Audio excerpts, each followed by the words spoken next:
Our next speaker is well known to this community. This is Dr. Jeff Landis. After studying undergraduate at MIT, received a PhD from Brown University. He went to work as a senior researcher at Lewis Research some time ago, and now he made the transition to the dark side and became a civil servant and continues to research there.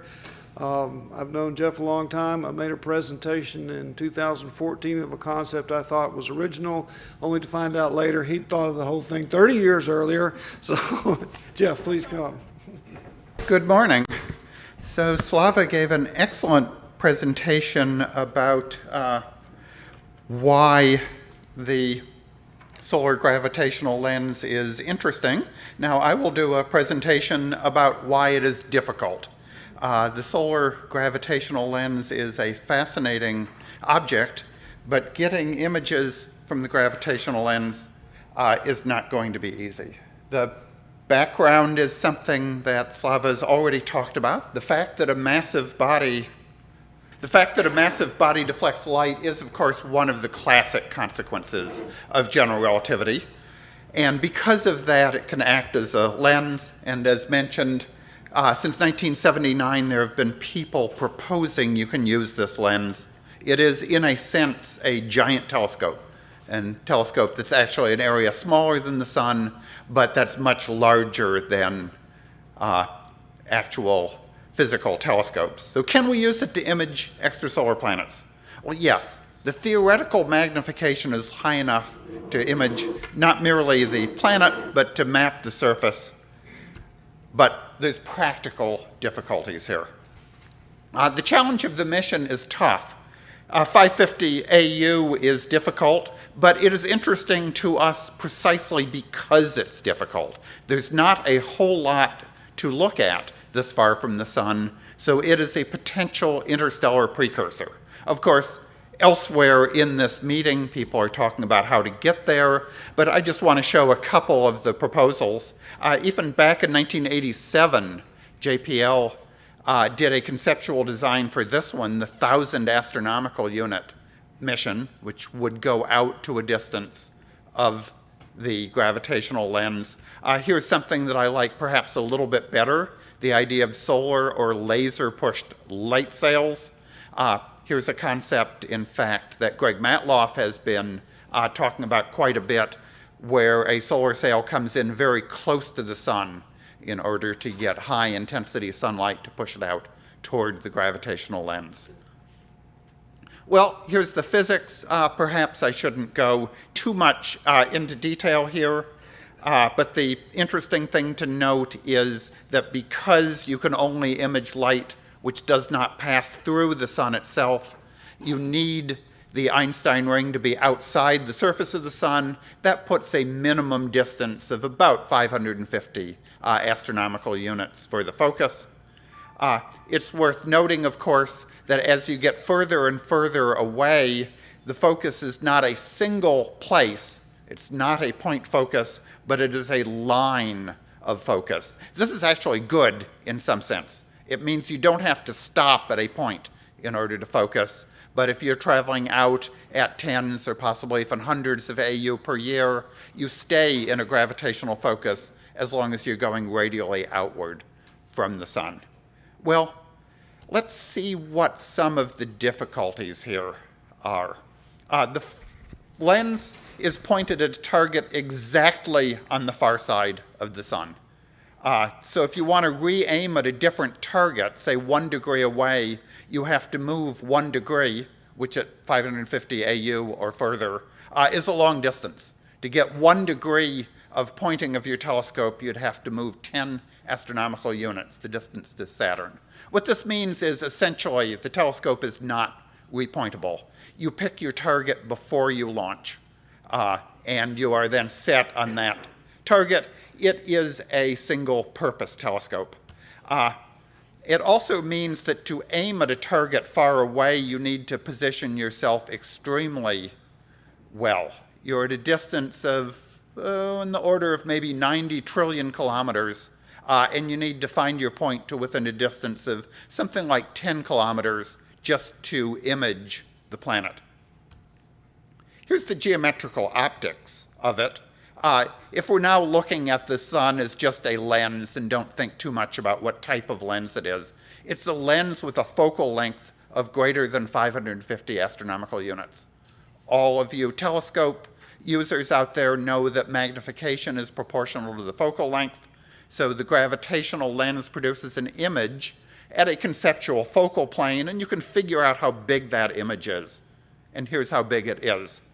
I'll use as an example a planet 10 light years away. Slava was using an example of 100, so you can do the multiplication in your head. But 10 would be the distance roughly of Epsilon Eridani, about the closest sort of distance you might want to image an extrasolar planet. So the image of the planet on the focal plane is 12.5 kilometers in diameter. The thing to note is that this means that it isn't acting like an ordinary telescope where you have an image at focal plane imager. What it means is that the image at the focal plane is actually bigger than your spacecraft is. It's kind of the opposite. The image is no longer inside the telescope, but the telescope is now inside the image. This has consequences. So you're not imaging the whole planet. You image a small fraction of the planet, unless you have a focal plane, of course, that's many kilometers in diameter. In example case, a 1 meter telescope 1 meter in dimension would image about a kilometer on the planet. Of course, that isn't what you image because of the focal blur. So imaging the whole planet would require a huge array. Well, how could you do that? Well, one thing is you could raster across the planetary disk. Another might be, however, talking about things like Starshot, where we send out perhaps hundreds, maybe thousands of tiny spacecraft. Well, we might be able to just send one spacecraft out to each point in the focal plane. So we send out 1,000 spacecraft, and each one looks at a point on the planet. It may not be an insuperable problem. But a problem is the motion of the image. The magnification is high, and the planet is moving. The planet's orbiting. If it's orbiting at Earth's velocity, 30 kilometers a second, that 1 kilometer part will traverse in 33 milliseconds. But the entire diameter of the planet, more to the point, will pass across a given focal plane in about 42 seconds. So the planet does not stay in the particular place for very long. If you were talking at the 100 light year distance, it would be a lot slower. It would be 420 seconds, but that's still not very long. Well, what does that mean? Well, the first is you might be able to use that feature because I'm saying that we have to raster in order to get the whole planet. Well, but the planet in one dimension rasters by itself. It moves across the focal plane. So now we only need a line detector in order to raster the full planet, because the planet will move in the second dimension. So it's a bug. 42 seconds is not very long, but it's also a feature. It's a feature that we might be able to use.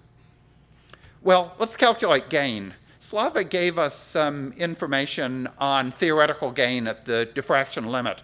Unfortunately, the gravitational lens telescope is not diffraction limited. In fact, actually, Jim Benford just mentioned one of the reasons it's not diffraction limited is that the variations in index refraction of the corona of the sun, in fact, completely destroys the wavefront.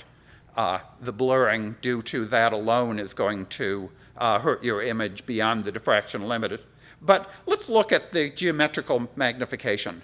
A lot of the old papers on gravitational lenses said, oh, we can't calculate the focal blur due to geometrical optics because it's theoretical infinite. Well, actually, it isn't infinite. It's infinite only for an infinitesimal point, but nothing is an infinitesimal point. Just a couple of vocabulary words. Amplification we'll define as flux at the focus divided by the flux that would have been received without the lens. Gain is the same as amplification. It's usually expressed in logarithmic units, but I will flip back and forth. I'll use gain and amplification. Really, they're the same thing, just whether the units are logarithmic or linear. Magnification is the area of the object divided by the area of the object without the system. Turns out we're interested in area magnification, but there's a brightness theorem that says that amplification and magnification are actually the same thing. You don't increase the brightness, you just increase the apparent area. So here's a view of what we're actually looking at. This is the Einstein ring of a distant galaxy surrounding a star. And there's more of the galaxy that we can see because the Einstein ring is amplifying that distant galaxy. Here it is in schematic. We're looking at the Einstein ring, and that blue ring on the outside here, this is the image of the planet, as was shown in the video. So at the minimal focus, this Einstein ring is exactly touching the surface of the sun. As you get further and further out, the sun gets smaller. The Einstein ring also gets smaller, but not as fast. So the Einstein ring seems to be further away from the surface of the sun. Let's look at an example case. If we're doing the 10 light year planet, the magnification, is just the area, the total area of this ring. There it is. Divided by the area of what the planet would be if it weren't smeared across the Einstein ring. That's relatively easy to calculate. There's the calculation. It's relatively straightforward. For this particular case, the Earth diameter planet at 10 light years distance, the area of that ring divided by the original area of the planet is an amplification of about 6,400. So you're getting 6,400 times more light. But there's a difficulty here. The difficulty is the solar corona. Actually, I was looking at the solar corona just, what was that, about a month and a half ago. I hope most of us were looking at the corona. It was actually a magnificent sight. But we'd been saying, well, the Einstein ring has to be outside of the surface of the sun, which is here blocked by the moon. But actually, if it's outside the surface of the sun, there's still quite a bit of light. So here's the corona seen during eclipse. So the disk of the sun has to be blocked. So the first thing is we do need a coronagraph. That's going to complicate the mission a little bit. It's more than just an image detector aiming at the sun. It's an image detector that's blocking the sun itself. But you also have to block the coronal light. In fact, if you only blocked the sun, this part, the corona itself, would be brighter than the planet. You wouldn't see the planet. So you have to be more distant than 550 AU. Here's a view of the, stolen from an old paper, of how bright that solar corona is. Here very close to the sun, at about 1.2 solar radii, it's actually as bright as the day sky. Here actually out almost to 4 solar radii, the brightness of the corona is as bright as the sky when the moon is full. But actually, astronomers don't usually do observations when the moon is full because they consider that too bright. You can't see dim stuff when the moon is full. But we're going to have to deal with this anyway because we'd have to go out to 2 times the radius of the sun, which means that you'd have to be 4 times the distance away. You'd have to be at 2,200 astronomical units in order to get that Einstein ring separated from the sun by 2 solar radii. That's probably too far. 550 AU is hard. 2,200 AU is a bit harder. Let's look back and think about image brightness. As I said, you can calculate the image brightness from geometry. It's a factor of about 64,000. So that means that the 1 meter diameter light, if you have a 1 meter telescope at the gravitational lens, you're collecting the same light as an 80 meter telescope without the lens for that planet that's at 10 light years away. But it moves past the focal plane pretty quickly in that 40 seconds. Astronomical telescopes actually don't just take snapshots. It's not like your point and shoot camera that you point, you shoot, and you see the image. You usually camp on one image for a long time. You take long exposures. In fact, for deep field images, These can even be days' worth of exposure. Whereas the planet moves past the imaging plane in 40 seconds. So this means that since long integration times are needed to increase the signal-to-noise ratio, here's the noise. The signal is a little dot in there. To increase the signal-to-noise ratio, you want long integration times. So actually, the fact that it moves across very quickly gives you bad problems with signal-to-noise ratio. Well, let's look at the line of focus. I showed this graph before. Every point about this line is a focus. But I also want to point out that while this point is focusing all of these red lines, all of these light is out of focus at the focal point. So that actually turns out to be the definition of spherical aberration, that as you go further away from the lens, you're focusing to a different point. Not sure what that ray is, but as you go further away, the focus is to a different point, so that blurs the image here. The image here is this, plus it's all of these other rays, which are increasingly out of focus. So this is a lens with spherical aberration. It's actually negative spherical aberration because the further out points on the lens are actually focusing further away. So that gives you focal blur. And that focal blur actually is very easy to calculate. It comes just from looking at the area of the Einstein ring. But the interesting thing is the amplification is 1 over radius. So the further you get out, so you'd think, well, that goes toward infinity at the axis. It doesn't, because an area of, say, 1% of the area, 0.1 of the radius, which is 1% of the area, gives you only 1% of the light. Only 10% of the light. So the focal blur actually turns out to be half the radius of the planet imaged. And that's purely due to the spherical aberration inherent in the lens. So let's think about that. Although the center part of the planet is intensified relative, most of the light doesn't come from that center spot. Well, the first thing you say is, well, in a lens that we use for ordinary purposes, we correct that out. We correct out spherical aberration. Unfortunately, correcting the spherical aberration would require a lens that's roughly as big as your telescope.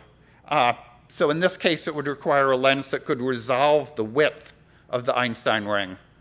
But if you could resolve the width of the Einstein ring, you could just resolve the planet. You wouldn't need the gravitational lens. So the spherical aberration for our purposes is inherent in the system. You can't resolve it out. Well, but let's look a little bit more of the structure of the Einstein ring. I have another paper I presented at the Aerospace Sciences Conference that gives the math of this. But if you look at a particular stripe of the Einstein ring, what is that stripe? Well, this planet has been smeared out into the Einstein ring, but this stripe of the planet is imaged in that part of the Einstein ring. So here's this stripe of the planet is mapped to that part of the Einstein ring. So every portion of the planet is mapped onto a portion of the Einstein ring, and you should be able to deconvolute that if you were sufficiently good at deconvolution. All of the stripes include the center point. So this is how it is that the center point is amplified relative to the edge points, is that the further out you go, the more narrow the portion of the Einstein ring that's included. Well, so let's take a look at that. If you're not on the center of the planet, what if you're not aimed toward the center? Then this stripe of the planet now images that stripe of the Einstein ring. So as the planet moves, you're looking at different stripes across the planet on different portions of the Einstein ring. So in principle, looking at different stripes of the Einstein ring, enough information could be acquired to do a computer deconvolution to reconstruct the planet. And I see now Slava has adopted that onto his baseline program. Good, that helps. How much? Well, here's just an example, and this is again not to scale, because when you do things to scale, everything gets very tiny. But this is actually showing 1 arcsecond rings around a planet. So if you have 1 arcsecond in your telescope, you can get maybe 13 different slices of that Einstein ring. So with deconvolution, maybe you could get a 13 by 13 centimeter pixel. Well, 1 arcsecond isn't a particular limit in a telescope. Here's the Hubble Space Telescope, 2.4 meter mirror. In principle, it ought to get 0.05 arcseconds of resolution. Actually, it gets about 0.1 arcsecond. No telescopes are actually completely diffraction limited. But if you could do that, you would be able to resolve about 100 points around the outside of the ring. Well, I didn't mention, but this, let's go back a little. This fact that you have multiple things, this is resolved, but there's an ambiguity. This slice contains light from this slice of the planet, so it contains the left and the right side. And it's merged together. Since you can't resolve it, this part of the Einstein ring, which is the mirror image of that, also has both sides. That gives you mirror ambiguity if you're trying to resolve it this way. But the easiest way to resolve that mirror ambiguity is to look at the planet in half phase, so half of the planet's missing, or even better in crescent phase. So here's the crescent planet. So this stripe now maps onto this part of the Einstein ring, and there's no longer a mirror ambiguity. There is. Part of it is light from this part of the planet, but that part of the planet is dark. It doesn't matter. So using it this way, with multiple parts of the Einstein ring being resolved on a crescent planet, you could resolve more of the planet. Looking at a crescent planet helps a little bit more. Focal blur is less of a problem on a crescent planet. It's still technically half the planet's diameter, but most of the planet's dark. So the fact that this focal blur includes a lot of region around it is less important because the dark part doesn't contribute. So just looking at conclusions, the gravity lens can be used as a telescope, but there's many difficulties which are going to make it hard to do this mission. The required pointing is extremely difficult. You're pointing at a very small object very far away with very high precision. It means that over your distance of 100 trillion kilometers, you have to have a precision of about 10 kilometers. The size of the image on the focal plane is a problem. It means that you are now having a telescope that's smaller than the image rather than the other way around. The motion speed is a real problem. The planet moves across your focal plane so that you cannot integrate with long periods of time. You need an occulter. People haven't really looked into that problem up until very recently, but this complicates the design. You're not merely looking at a light bucket, but you're looking at a light bucket staring into the brightest object in the sky. When you first got your telescope, when you were perhaps 10 years old, the first thing they told you is don't point it at the sun. Well, okay, here you have to point it at the sun. The signal to noise ratio produced by the brightness of the solar corona is really going to limit your resolution. It does not have a good signal to noise ratio. And in astronomy, ultimately, signal to noise ratio is everything. And finally, of course, the inherent aberration of the lens means the focal blur will be equal to half the diameter of the planet. But these difficulties aren't necessarily fatal. You can use clever approaches, and there may be even more clever approaches, to resolve some of the problems. In particular, I've proposed this idea that you can use slices across the Einstein ring. That'll allow the planet's disk to be resolved, but you're not going to get that 1,000 by 1,000 pixel image. You might be able to get perhaps as much as 100 by 100 pixel image, but that's going to be very hard to do because you'd have to use the rotation of the planet in order to build up the whole picture. And of course, if the planet has clouds, that clouds are going to be blurring everything. So the main comment is the mission's a lot more complicated than Eshelman and McConaughey and some of the original people proposed. It's not a case of just, oh, we go out to this distance, stare back at the sun, and voila, here's an image of the planet. It's a very complicated mission that's going to be very hard to do. With a essentially Hubble-class telescope sent to the distance of the gravitational lens, you might be able to get an image of perhaps as good as 100 pixels by 100 pixels with a lot of averaging over the rotation of the planet.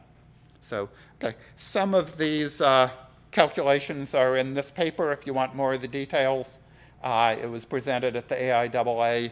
There's an older version of the paper on archive that's easy to find. Doesn't have all of the corrections on it, but more of the details are in that paper. Thank you. And I should mention we'll be discussing this again this afternoon in the Sagan seminar with a couple of other people, experts coming up on a panel. So we'll talk about it in much more detail. Okay, thanks. Yeah. Excellent talk. You mentioned, of course, the motion of the planet, and you did not mention the proper motion of the solar system here and there. And these numbers are not known very accurately, and so you're having to do dead reckoning, pointing from a place where you can't see the target no matter what. What do you do about this? Yeah. How could you acquire it? It's true, all of the motions are important. The motion of the solar system we can cancel out, just say, well, we use the sun as the reference point, but it would be the motion, the proper motion of the target. So you're going to have some method of doing, well, fine correction at the end to make sure you hit that correct 10-kilometer spot where the planet is and not perhaps a spot just a little bit off where the planet isn't. That's going to be tricky. Fine correction is mini AU. Yeah, of that's error, a fine so, correction could be tricky. It's a solvable problem, but it may not be an easy problem. Just a quick one. Is when you get out, not all the way to 1200 AU, but say a more reasonable intermediate distance between 550 and is the corona a problem in all wavelengths of observation? Pretty much. The corona actually does a very odd thing. It has a negative index of refraction. So the corona defocuses the light. Fortunately, the defocus is very strongly dependent on the wavelength, and it's almost trivial at optical wavelengths. But if you start getting into radio wavelengths, actually, there comes a point where the light isn't focused at all because it's completely defocused by the corona. Sure. Would the speed of the rotation or even the direction of rotation affect any of this? Well, the direction of rotation would affect it a lot if you happen to be sort of pole onto the planet, because you'll never get the crescent. So yeah, it matters. But whichever way the speed and rotation is, faster it rotates, the better, of course, because you're trying to use the rotation to raster the planet across the image. So the faster the better, and the direction matters, but it's not a main factor, it's a minor factor. Thank you.